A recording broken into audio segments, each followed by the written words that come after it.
acontecer é que nós vamos nos tornar o México. Você, com o estado de defesa, você consegue entrar nessas casas sem precisar de mandado.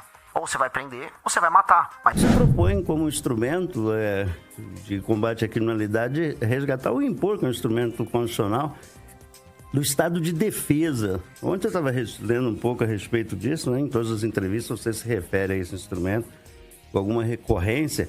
E é uma dificuldade enorme impor esse tipo de instrumento para valer naquele modelo que você quer. Eu gostaria que você explicasse um pouquinho como é que você pretende combater com o estado de defesa, indo lá na fonte mesmo, quando você não está combatendo o que a gente acha mais importante, que é aquelas fontes de financiamento, né? Então, algumas operações tratam exatamente disso. Mas você acha que eu não focaria na fonte de financiamento?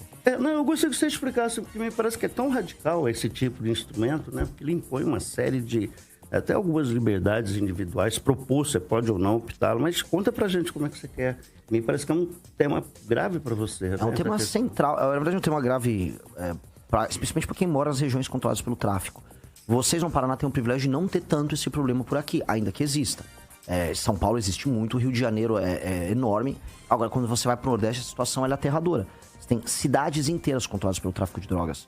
Eu visitei uma que chama Santa Quitéria, no Ceará, que o prefeito contratou o Comando Vermelho para fazer a campanha para ele. E o Comando Vermelho ia na casa das pessoas, se a pessoa, vamos dizer, sinalizava o apoio ao adversário, ele botava, vamos dizer, o Comando Vermelho para assustar a pessoa. E o Santa Quitéria tem urânio. É um lugar rico e com recursos estratégicos para o Brasil. E aí, controlado pelo Comando Vermelho, outras cidades inteiras, a periferia inteira de Fortaleza. Então, a tomada que está tendo no Nordeste, a gente comenta menos do que a tomada que teve no Rio de Janeiro, por parte das facções. Mas é uma tomada de natureza militar. Eles tomam, eles se impõem, eles fazem a classe política se adaptar ao contexto deles. E o Estado brasileiro não pode permitir isso. Então, é uma medida, a gente pode falar, radical, porque a situação é dramática. É igual falar, olha, a pessoa está com câncer e ela vai ter que tomar uma medida mais radical, ela vai ter que fazer uma cirurgia. Sim, nós vamos fazer uma cirurgia, mas é um procedimento invasivo. O Brasil está precisando disso. Senão, o que vai acontecer é que nós vamos nos tornar o México. O México hoje tem regiões realmente inteiras controladas quase que formalmente pelo tráfico, pelos cartéis. Os cartéis já têm agora operações paramilitares e respondem às Forças Armadas e à polícia com o mesmo poder efetivo. O Brasil está se encaminhando para um cenário desse. E a gente tem que brecar isso. Uma coisa é alterar as leis penais, as leis de execução penal. Isso é uma alteração importante para a gente ter, para a gente evitar a continuidade do crime. A outra alteração que a gente tem que ter é, agora nós temos que eliminar o comando.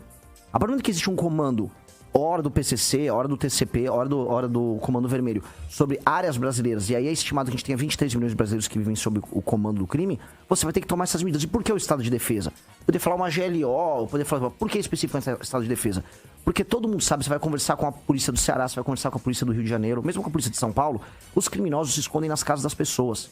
Então, quando você faz uma operação policial, um criminoso vai lá e se esconde ou no barraco ou numa casa mesmo de alguém. Pois bem, você, com o estado de defesa, você consegue entrar nessas casas sem precisar de mandado.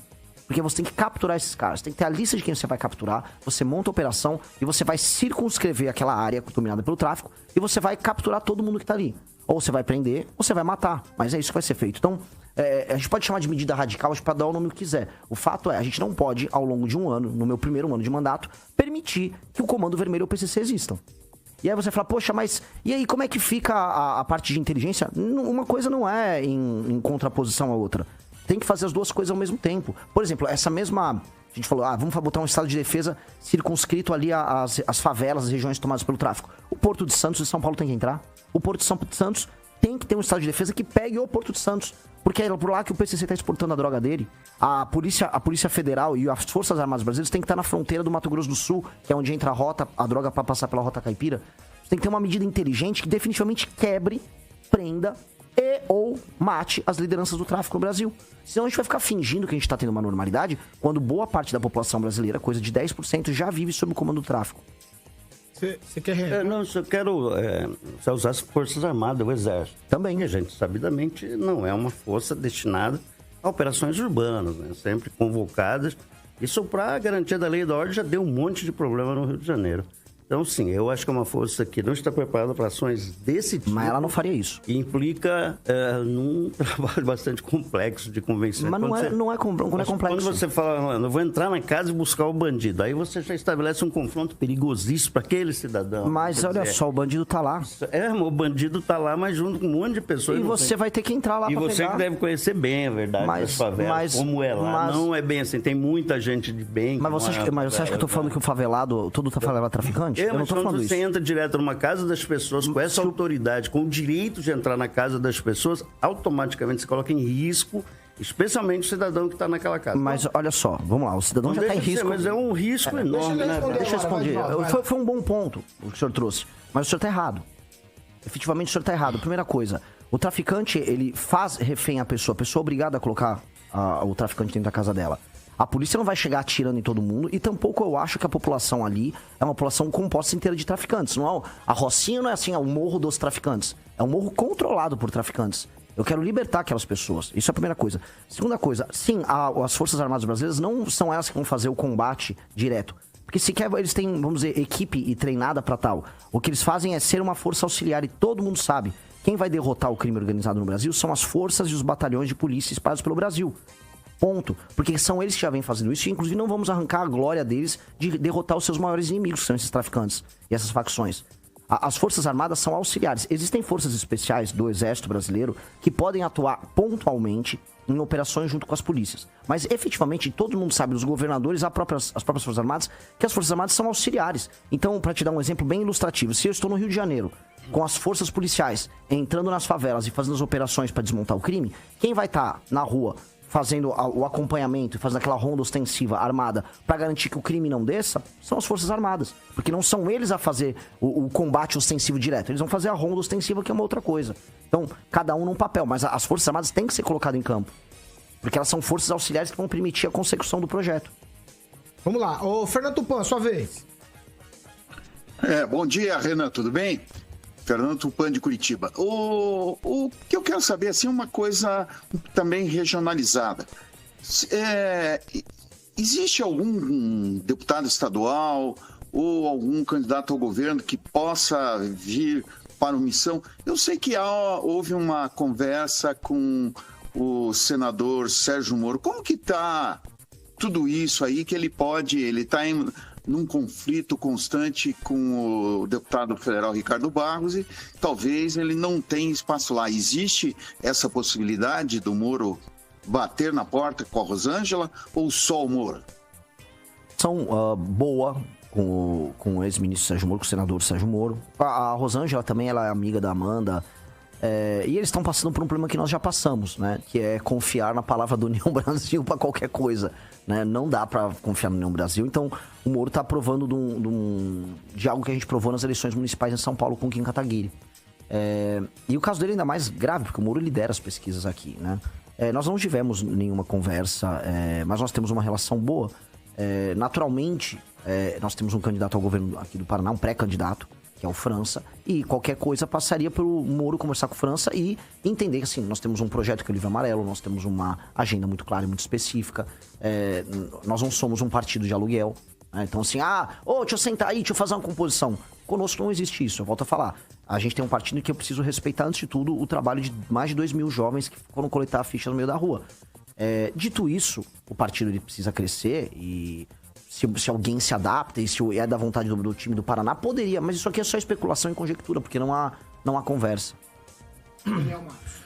Bom dia, Renan. Recentemente, em uma live, você chamou o senador Flávio Bolsonaro de ladrão e traidor e que ele precisa ser destruído. O senhor tem a falar sobre essa polêmica e se é esse o discurso que você pretende implantar na campanha, né? Falar que precisa ser destruído. O que quis dizer com isso? Eu quero te perguntar de volta, o que você consegue inferir de alguém que num discurso político disse que outro político precisa ser destruído? Você acha que eu ia desmembrar o corpo dele em pedaços? Não é isso, né? Destruído é o projeto político dele, que é um projeto ruim, dado que ele é ladrão e traidor, e ele é. Esse projeto não pode dar certo, porque não é bom pro Brasil. Tem algo específico dele ser chamado de ladrão e traidor, assim, que você possa Poxa, expor aqui? posso. Ladrão. E fica muito vago falar que o cara é ladrão, Não, né? não é, Você tá eu posso- fazendo uma é que acusação assim, grave. Eu posso entrar no Não é um detalhe. banco lá. Eu posso entrar no detalhe. O Flávio Bolsonaro cometia crime de peculato no mandato dele, como deputado estadual. Era o crime da rachadinha. Um crime confesso pelos seus próprios assessores. Não é que eles negam, não era um crime controverso, é incontroverso. Houve movimentações, o Queiroz pagava as contas pessoais do Flávio Bolsonaro utilizando o dinheiro que era extraído dos salários dos funcionários que fingiam que trabalhavam para ele. E o negócio só parou, esse processo só deixou de andar por conta de duas decisões, uma do Toffoli e depois uma do Gilmar Mendes, que trancaram. Porque na letra da lei aquilo é crime, é peculato, e aquilo poderia levar à ruína da carreira do Flávio Bolsonaro. Traidor por diversos motivos, o pai dele foi eleito com uma agenda anticorrupção em 2018. As pessoas foram tocar, por exemplo, a CPI da Lava Toga, que era um problema que interfere diretamente no que a gente está vivendo hoje. E o Flávio Bolsonaro trabalhou para desarticular isso. Então, traidor porque o discurso era um, e num tema que era muito central para as pessoas, poxa, eles colocaram o ministro Sérgio Moro como ministro da Justiça no governo deles. O Bolsonaro, isso após ganhar a eleição, tá? Tem que falar, o Bolsonaro surfou no Moro. O Bolsonaro não surfou no Moro, ele ganhou e depois chamou o Moro. Então ele trouxe para si esse compromisso, uma agenda que levou milhões nas ruas. E o Flávio fez outra coisa. Portanto, é um projeto que não apenas não é confiável, é um projeto que em si é corrupto. E por ser corrupto e por não ser confiável, não pode ser o projeto que vai representar o Brasil que trabalha e produz. Porque quando a gente chama de antipetismo no Brasil, a gente está falando em grande medida dos brasileiros que mais trabalham e mais produzem.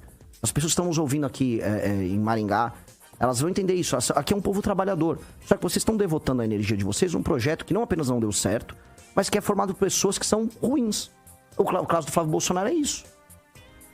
Eu vou mais ou menos nessa toada.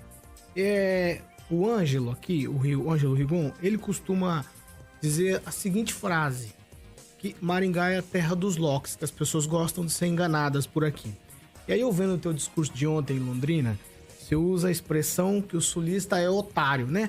E vocês estão, na verdade, assim, a tua fala de ontem em Londrina é muito próxima do que o Rigon usa como discurso aqui com relação às mesmas coisas.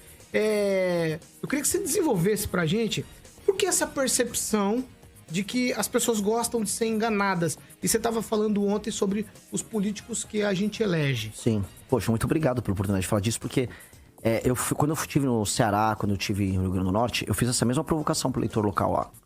Olha, vocês aqui ficam ouvindo que o Nordeste é uma maravilha. E eles ouvem. Radialistas que eu estive lá falavam, não, mas aqui tá maravilhoso. Eu falei, não tá maravilhoso. Só pra complementar. Há uma frase recorrente em Maringá de que a cidade é uma ilha e é a melhor do sul do mundo. E aí, por isso, o Ângelo usa essa expressão. Assim, e de maneira bem clara, as pessoas, elas padecem dos mesmos problemas e das mesmas torcidas e não enxergam o quão melhor poderia ser a vida pra elas. As pessoas sequer conseguem imaginar uma vida melhor e uma vida diferente. No Nordeste isso acontecia, só que as pessoas votavam no Lula e no Centrão. Aqui também acontece isso, mas as pessoas votam no Bolsonaro e no Centrão. Um exemplo que eu dei lá é o seguinte: cadê os deputados ou senadores aqui do Paraná cuidando da questão do Pacto Federativo, que é urgente pro Paraná? O Paraná não tem dinheiro para fazer investimento em infraestrutura. Os recursos do governo federal que são extraídos aqui do Paraná, o quarto PIB do Brasil, vão para a União e sustentam, sei lá, a classe política do Maranhão, para dar um exemplo, que acho que talvez a pior classe política do Brasil. E não tá resolvendo nem pra turma do Maranhão. O Maranhão continua uma porcaria. A infraestrutura, por exemplo, do Rio Grande do Norte continua uma porcaria. E não resolve pra vocês. A diferença aqui é que quando eu tava numa estrada, cruzando uma cidade pequena do Ceará pra outra, às vezes 1 hora de estrada, você não via caminhão passando. Porque a atividade econômica é quase nula lá. Aqui tem caminhão a dar com pau. Tem uma alta produção, rodando numa estrada esburacada, com uma infraestrutura patética. E os parlamentares daqui, a política daqui, essa é a minha crítica. Não, eu só tô aqui, lutando contra o comunismo. Não, calma aí, que tal você lutar assim? Recursos federais para o Paraná, alteração do Pacto Federativo. Ninguém fala disso, porque não dá voto. Porque se defender e cuidar de problemas que resolvem a tua própria vida, não dá voto. O que dá voto é falar que tá enfrentando aí. Tô enfrentando a esquerda aqui, que todo mundo tá sempre enfrentando uma esquerda. É sempre esse discurso de enfrentamento da esquerda, mas não tem discurso de enfrentamento concreto. E aqui no Sul isso é especialmente grave. No Sul de São Paulo. Isso existe em São Paulo? Óbvio. Mas no Sul esse assunto é especialmente grave, porque parece que no Sul o Brasil já deu certo, as coisas se resolveram, e agora vocês querem salvar o Brasil do comunismo. Cara, primeiro, o catarinense, resolva primeiro aí o seu saneamento básico que não existe, e a ausência de estradas. e vai cobrar o governo federal disso antes de só ficar achando que vai salvar Santa Catarina do comunismo. Mesma coisa o Paraná. O Paraná é um colosso de produção agrícola. O Paraná tem uma economia complexa. O Paraná precisa de infraestrutura desesperadamente. Então, o eleitor do Sul tem que meio que, assim, despertar e falar: deixa eu parar de ser trouxa um pouco, deixa eu cobrar um pouco desses parlamentares que eu elejo. Estão todos lá, vamos repetir, lutando contra o comunismo, mas ninguém resolveu a estrada esburacada aqui do Paraná. Ninguém nem olha pra esse assunto, porque é um assunto que não dá voto, não dá like. Você não vai conseguir crescer em rede social falando desses assuntos. E é o bode na sala, porque enquanto isso vai ter um parlamentar lá do Maranhão que não tá ligando pra esses discursos nenhum, e ele vai estar levando dinheiro aqui do Paraná lá pro Maranhão pra ele roubar. E essa é a real, essa é a triste realidade do jogo. Agora eu quero saber a sua opinião. O que você achou? Comenta aqui. E não perde o próximo vídeo que tá na tela.